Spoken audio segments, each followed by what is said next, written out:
Tayo Aina, one of our favorite YouTubers. So he's just over 1 million subscribers. So shout out to Tayo Aina, and go subscribe to his channel as well. And the title of this video is, sorry, the camera's in the way. So how he went from $500 to $50 million per year. And we're gonna react to this together, guys. And let's go ahead and check this video out. Meet Kazim, a British Nigerian entrepreneur who started his journey by selling shisha on the streets of South London. He learned how to flip houses in his early 20s, turning abandoned buildings around and selling. Bro, first of all, can we actually like look at the ongoing theme from each of these videos from the live stream? Each of the 3 videos mentioned having real estate and building wealth in the same sentence. So if this doesn't go to show you that you need to own some type of real estate in order to like be wealthy, this should be an indicator of it, right? Own real estate, and you can, that real estate will grow in value, which will make you more wealthy. Them for millions of pounds. What would you say is your biggest profit you've made on a single property? There's some deals where I've made in excess of £500,000. Profit? Profit, yes. Today, he owns over 20 properties in the UK and has completed over £50 million in transactions. Over the last 18 months, collectively, that's the GDV. 50 million? Yeah. That's a lot of money. Today, I'm flying to London to spend the weekend with him and learn exactly how he did it. Wow. This is gonna be a good video.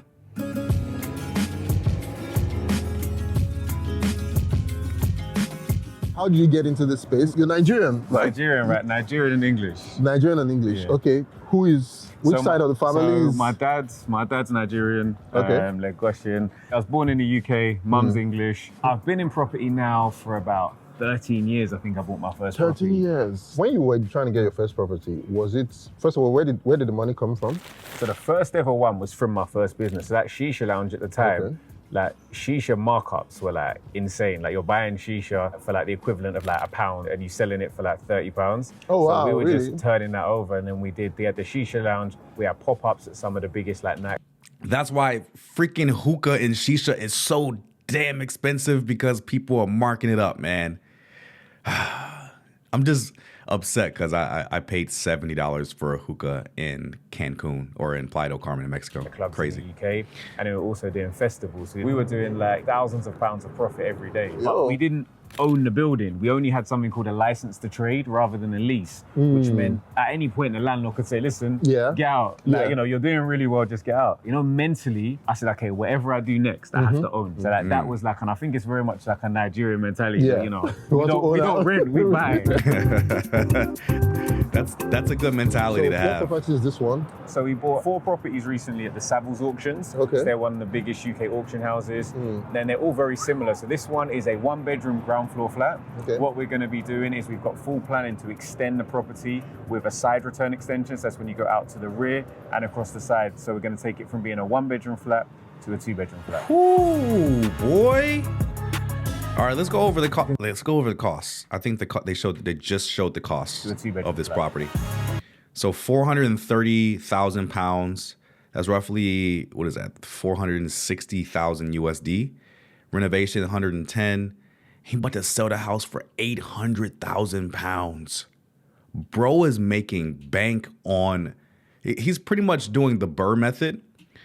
So he's buying the property, renovating it, either renting or just he's just flipping houses, bro. And he's making so much money. So purchasing real estate, guys, really builds wealth. That's it. Getting your first property is the hardest, but then the subsequent properties are a little bit easier.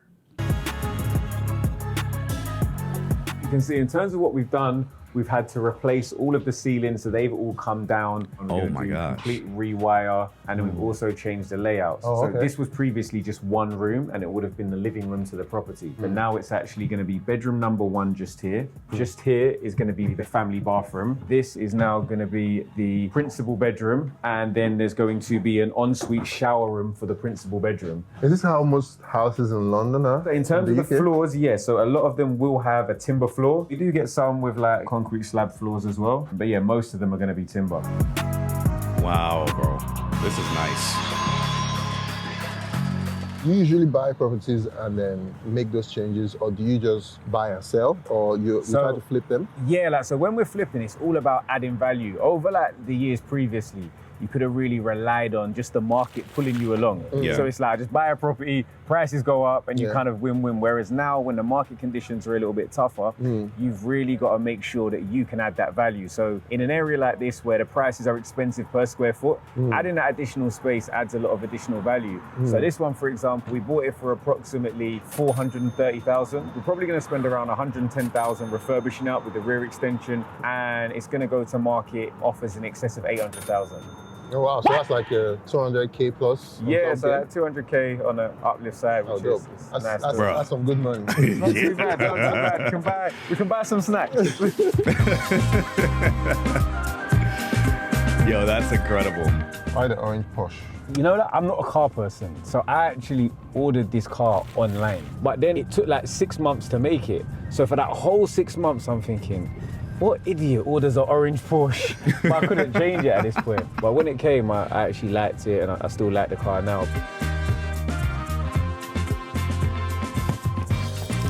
It is a nice color, though. Which one? This one, so it's another lower grounds. Like you said, when you find something that works, Yeah. we just rinse and repeat. So we Oh, go again. okay. So this one, outside, we had to do all of the new stairs. These were really old wrought iron stairs that we fixed up to make sure they're much nicer. Oh, bro. So guys, we need to wear this on our shoes so we don't mess up the floor.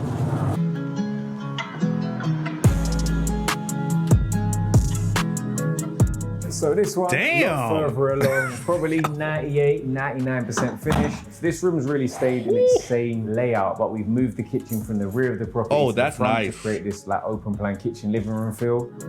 Oh, That's the bedroom. You then got the shower rooms. This is Oh. a very small micro flat. This is nice. Let me check. There's something I do in all my apartments. I have the tile iron shower test. Oh, to check if you can stand. Yeah. It's right, barely. It's just on Yo. your head. Yeah, but it's still. You can still manage. I can still You can manage. I still As manage. long as you're not still growing.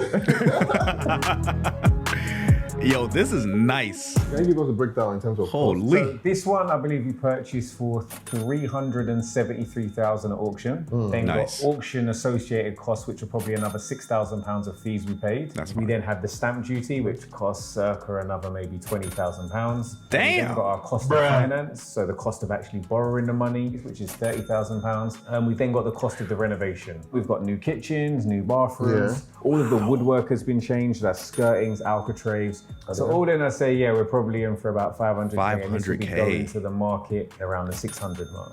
So that means the profit on this will probably be like 100. About 100k over a sort of like 6 to 9 month period. How many projects are you doing? Bro, imagine making 100K in 6 months. And this is just one of your properties. You have multiple ongoing construction being sold at once. Imagine selling 2 of those kinds of properties in 6 months. You're making 200K. And you're not even doing a whole bunch of work. You're literally hiring people to do the construction and hiring a real estate agent to sell the property. You're just sitting back and enjoying the profits, bro.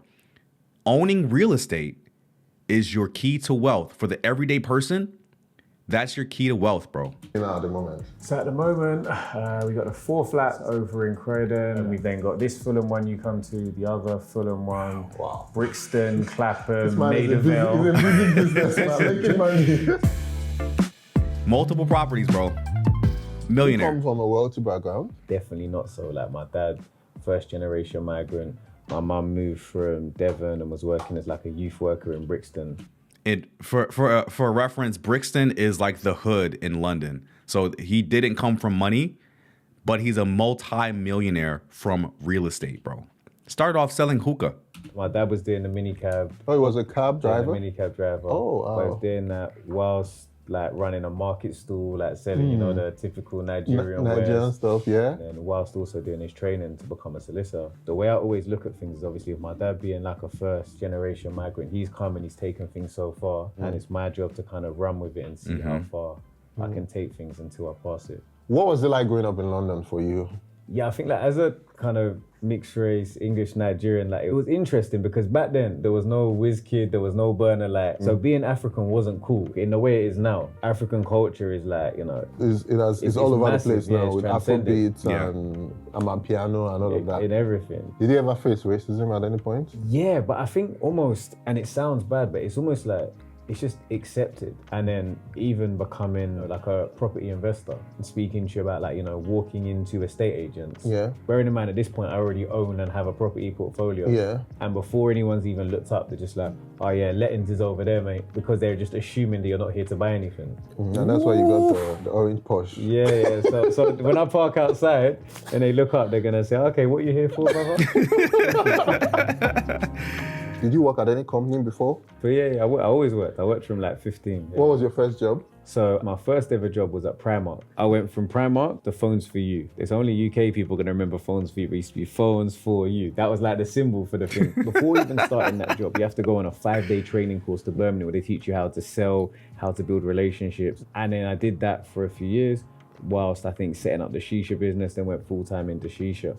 In terms of really understanding property, I always say this to people, like property isn't any different from any other type of business. Like if tomorrow, if you want to sell sandwiches, you're going to go somewhere, you're going to say, okay, how much will they buy these sandwiches for? You say, okay, they're going to buy sandwiches for £5. You then go to Tesco, Sainsbury's, how much can I get bread? How much can I get cheese, the butter, all the ingredients for? Okay, great. What do I want as my time for making them, and are people gonna buy them? As long as there's a margin in the middle, you can make money, and it's the same with property. And I think too many people get lost in the fact that they think they need to be a solicitor, they need to be an architect, they need to be a builder. Yeah. You buy in the expertise, and a lot of the time what you are as a property developer, you need to be able to do the deal analysis, and then you're a project manager. So a lot of the skill sets you have from other jobs are gonna be really translatable to wanting to invest in property.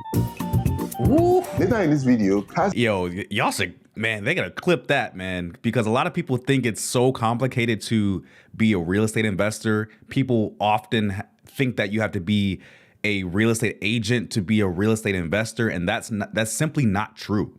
You can literally just learn the business, purchase your first property using leverage, where you don't have to use much of your money. I recommend getting an FHA loan if you are just starting out in house hack and live in the house for a year. If you buy like a duplex, triplex, or fourplex, live in one of the units for a year, move out, and then rent out that vacant unit. And then you have a cash flowing property after a year. And hopefully you break even while you're still living in that one unit. But that's how a lot of people start, from the bottom. People come here from different countries, immigrate here in the US, and they buy their first property using an FHA loan, rent out the other units, and then they live in a unit, and then they pretty much live for free. And then they move out after a year and they have a cash flowing property. Guys, owning real estate is the everyday normal person's key to wealth. Stop renting and start thinking about purchasing, because prices are not going to be coming down anytime soon. Prices are going to continue to climb over time. And I promise you, if you don't think about buying now, you are going to feel the pain when the rental prices exceed what they are now, and then you're priced out even from renting. It's going to happen. This is going to show me his biggest property deal, which made him over £500,000. But before he does that, I'd love to talk about Saley, the sponsor of today's book. It works in over data. If you love to support, Do it live, guys. it's easy to get into real estate space generally. Realistically, the main barrier to entry in real estate is capital. Yep. Yeah. Because it's not cheap. Yeah. So but if you have money, it's not difficult to get into it. But when the market's like it is now, where the market's a bit tougher, prices are kind of stagnating, anybody can get into it, but it's about how good you can be in the space. Because anyone can go and buy a property. Yeah. But it's, can you add value?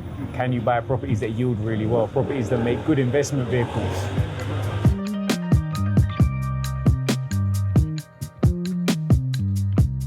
So Tao, this is another property we have. We're in Tooting now, so we're giving you the real tour of Southwest London today. We've gone across London today, man. Exactly, we're other side of the river now. So behind me, this property we actually bought with planning permission. And this is sort of like a little magic trick. So we took it and bought it as a 1-bedroom flat, and we've turned it into 2 flats. So 1 2-bed and 1 1-bed. That's so smart. How many bedrooms before? So it was just built, so it was purchased as 1 1-bedroom flat. Oh, wow. And now we've got 2 flats. How is that possible? How are you multiplying it inside? So it's it's not a witchcraft. Okay. What we've basically done is we've extended up into the loft. So the loft conversion is where the additional flat is. And then along with the loft conversion, we've also done internal reconfigurations to maximize the space. This guy knows exactly what he's doing, man. Oh my gosh. He turned 1 1-bedroom apartment or a house into 2 different apartments. Crazy. And he pretty much doubled his money, man. He's about to have $1 million listing or £1 million listing. This guy is a wizard, bro. If you're not learning a little bit from this, you have to pick up some of the gems from this video, because I'm picking up a lot, because I'm a real estate investor as well, and I don't know everything. And I love to learn additional things that I did not know before about real estate investing that this is going to change the game, bro. This guy is on a good route. Wow. So this is the 2-bedroom flat. You'll see it, obviously the last flat, we were very much in a case where it wasn't staged. But a lot of the time when you stage a property, somebody might look at this and feel like, oh, it's just a kitchen, but you put a sofa here, a coffee table, you set where the TV would go, and people can really then envisage themselves living and using the space. Yeah. This is the family bathroom.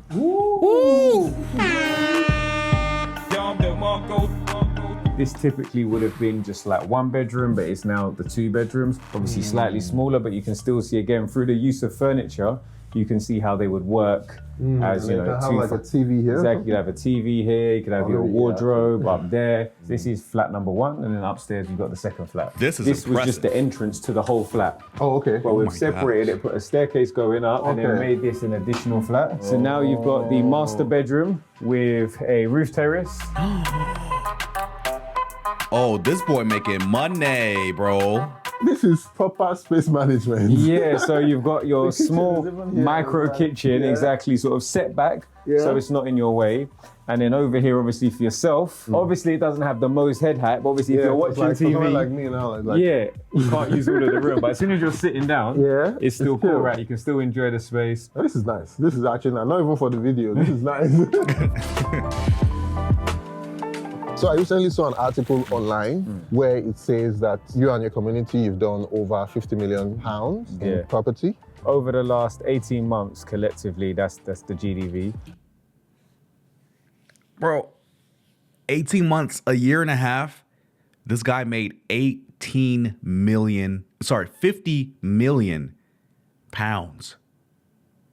This guy is making bread, bro, from real estate. Guys, if you are working a 9-to-5 that you hate and you don't like at all, make an exit strategy. And 9 times out of 10, if you're not like business minded, you don't own a business or anything, if you work at a 9-to-5 or a job that you hate, make an exit strategy and make it in real estate, bro. Buy real estate. This is your way out. This is your way out of your 9-to-5 that you hate. The stress from your 9-to-5. Make that your driving force to put up money to buy your first property. This is telling, bro. He made 50 million pounds in 18 months from freaking real estate is mind-blowing. 50 million. Yeah. That's a lot of money. Yeah, but I think it just shows the power of community, but also I think people shouldn't get lost in the metrics of numbers like, oh, this person did 50 million, because I can go and show you somebody that did 100 million, someone that did 500 million, and you shouldn't get lost in that being your measure of success. So for you, what is like your mission with real estate? So I just genuinely love what I'm doing. Like if I didn't enjoy it, I wouldn't do it. Oh, wow. So I think the idea of taking like these rundown homes and creating like nice properties amazing, but then also kind of changing what is the status quo of what a property developer looks like. Because when I first went to networking events, it was very much a case of very like much older, middle class white males were who dominated the industry. Now when we go to things like the UK Black Business Show, I'm meeting with like hundreds of property investors that look like me, sound like me. So being able to kind of share what is actually possible for me has been an amazing part of my journey personally. So how much was your first sale in real estate? The first property that I sold, I think I sold it for 310. Did you buy that one or just? So I bought that one as well. So I've never been an agent. So I've never Agents. actually been the person that sells and gets commission. I've always You don't have to be a real estate agent to be a real estate investor. Don't get it confused. You don't need all these licenses and stuff. Just get the capital for it, whether you get it yourself or you use leverage. You borrow it. been either the developer, the owner that purchased the property. So What would you say is your biggest profit you've made on a single property? numbers wise, because I guess percentage is more important. So I'd say like there's some deals where, you know, made in excess of £500,000 from the deals. And that was Oh quite, my gosh. £500,000 off of one deal? Bro, oh, that's not an L. That is not an L. I meant to do this. Dog, £500,000. That's almost 600,000 US dollars off of one real estate deal. Profit, yeah. For argument's sake, I bought a house in Croydon for 450,000. Spent a 400,000 renovating the property, doing a rear extension, side loft conversion, and converted that to 4 flats. Then ended up selling that just over 1.35 million, so made around 500k profit. But what was really nice about that one is actually because it was 4 flats, got to name the building. So that one's actually named after my late grandmother. So it's called Khadija House. Oh. So that was a nice one as well. Awesome. That's beautiful. Okay, so now we've talked about, mostly we've talked about the good parts and the amazing part. Did you face any problems? Because people who are hearing this might just be like, oh, this guy has had it smooth sailing, you know, it has been success to success. What are some of the problems you faced on your journey? I think in terms of navigating, just finding the right people to work on alongside, now I've got like an amazing team from an architect, structural engineer, solicitor, mortgage broker. But I always say I had to kiss a lot of frogs to get there. I had to deal with the architects who had no idea what they were doing and just drew pretty pictures that would never get planning. Deal with like the solicitors that wouldn't get back to you. Deal with the builders that would run away with your money. Oh wow, how that happened to you? Yeah, so in terms of whether or not they wanted to or not, just people that are mid-build, they just overpromise and under-deliver. And now it's a case of, it's your name that's on the title. It's you that signed the personal guarantee. Yeah. So even if it's their fault, you can't get stuck in, oh, well, it's not my fault, I'm gonna hope they resolve it. How lucrative is the real estate market in the UK? One thing that's great about the UK property space is the demand, because there is a very limited, we're not creating new land. We're not like Dubai. It's not like Nigeria where there's space to expand out to and build it. So if you look at like prices, it's very obvious where the value is. Zone 1, most expensive, and then it goes outwards from there like a nucleus. So for me at the moment, obviously the buy-to-let sector has been squeezed a lot through changes in taxation and things like that that are affecting the profitability. So that's why I'm focusing on really flipping those properties and flipping with purpose. And then when I go to invest, I invest in stuff like HMOs. So that's like the house shares, house of multiple occupancies. What about Airbnbs? Like maybe people who want to buy stuff like this and put it on an Airbnb to make money? No, Airbnb, like I'm not good at Airbnb. I haven't got. Yeah, I'm glad that he brought it up like that, the Airbnb aspect of it, because a lot of places around the world are banning Airbnbs. They're creating laws that you cannot have Airbnbs anymore, especially in bigger cities. Like here in Vegas, it's illegal to have Airbnbs. I think in some parts of Miami, it's also illegal. So I'm glad he brought that up, because a lot of people will purchase properties or do like rental arbitrage, where they will rent out someone's house here and then put it up on Airbnb, and the profits from the Airbnb will pay for the rent for that place, and they can pocket the difference if there is any profit from that rental from that month. So I'm glad he brought it up, because myself, I'm like a long-term buy and hold type of guy. I'm not in it for Airbnb, because that is a very volatile business, and one simple law or one executive order can end Airbnb, just like how it did TikTok, right? TikTok got ended overnight, right? And the app was gone. You couldn't access it. And just one law can impact your entire business if you have Airbnb. So I'm just a buy and hold type of guy where I buy, I get it rented out, and make sure I'm cash flowing on that property. And that's a good way to do it too. For the time, people doing prostitution in the house, people doing parties, drugs, whatever. Like, it's not worth it for me where I am. But at the same time, the few properties that I have on Airbnb, the ones that I have that I've kept, they do really well. They make 3 times the monthly rental income from those areas. So I think it's how much time do you have and how well can you systemize it. I'd say if you can get to like that magic number of maybe having like 5 to 10 that run really well in good areas that have high occupancy rates, it can work really well. And there's other things, not just Airbnb, like maybe looking at semi-independent living and assisted living. So that's where you rent your properties, not to the private rental tenants, but maybe the local authority that gives you a premium. So there are other ways to, even if the Airbnb market has been squeezed, to still utilize your assets more efficiently. Oh, that's smart, dude. What's your advice for anybody who is like, probably people on the other side of the screen who are watching this, who want to get into real estate from across the world? What's your advice to them as somebody who has been able to build a successful career out of it? I would say, starting point, you make your money when you buy. If you buy at the wrong price, it doesn't matter how good you are, how right your refurb is, how good your power team is, how many people you know, the deal is always going to struggle from day one. So make sure as a starting point, you can do deal analysis to know what is a good price and not to overcommit too early. Secondly, I'd say specialization. Like, it's all really good to like see Instagram and be like, this person's doing new builds, this person's an agent, this person's doing deal sourcing, this person's doing airspace developments. And it's very easy to get that shiny penny syndrome of just chasing what looks flashy. But focus on doing one thing right, and you'll find those additional streams of incomes come through being able to just vertically and horizontally integrate other businesses into what you're already doing really well. My last thing, and this is specifically for people that maybe want to start flipping property, but don't necessarily have the funds in place to do it. Because a lot of people love the idea of real estate, but the reality is there's those capital restrictions. So I'd say if that is you and you're thinking, look, I love property, I think I'm going to be good at it, but I just don't have the money to buy right now, I'd highly recommend people become like deal sources in different spaces for a number of reasons.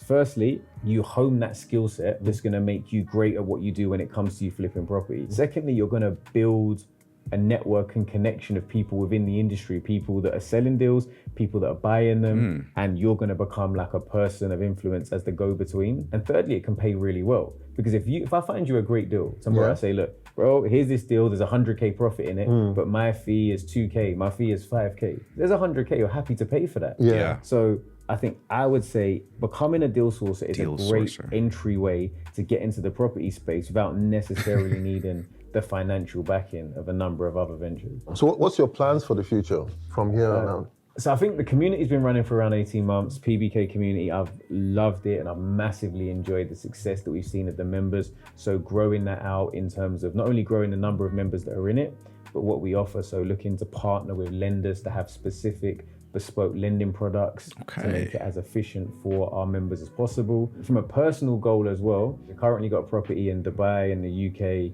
and in Lagos in Nigeria. And I've always said I wanted to have properties in 5 countries. So we're on 3 out of 5 at the moment. Beautiful, beautiful. Damn, bro. I think that's all. Thank you so much for sharing your story. I appreciate you having me Thank here. you so much. So guys, I'm going to link his YouTube channel and his pages down in the description below. You guys should definitely go and check it out and go and subscribe to his channel. He has a channel where he teaches like everything about real estate. And as always, if you guys love this video, please hit the like button and subscribe to the channel. And I'll see you guys on the next one. Peace. Bro, I didn't even know I was gonna have that type of like real estate lesson, guys, and that was truly inspiring.